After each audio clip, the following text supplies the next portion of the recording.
lom che tharmoi kha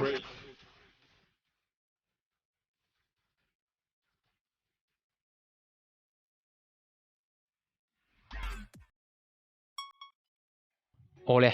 tun truma chuanin kan thalaka kan du lo lai min ti bam em tu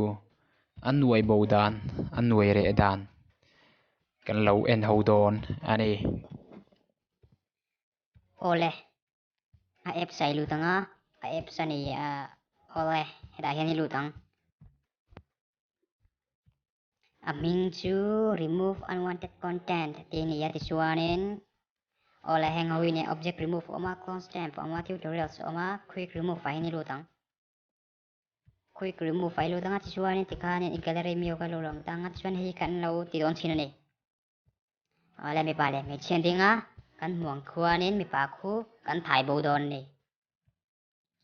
quick erase hian ilutang zoom photanga achan chu thai re kha thai na tur chian nan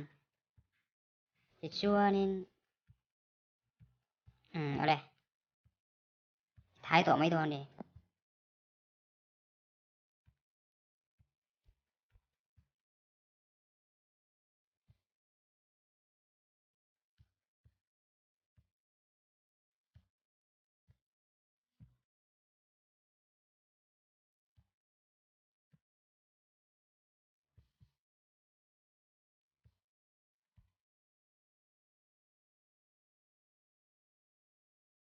ole ti khan kan lo thai zu ta a ti chuanin kan thla don ani ole ti khan a bawa ti chuan a background a po khu ti khuanin a in set nga la a thave em ani ti chuanin hetan kan next sang kan zo huna khan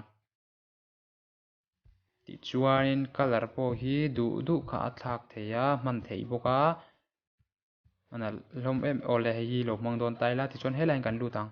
ol kila khian ole kan save don ani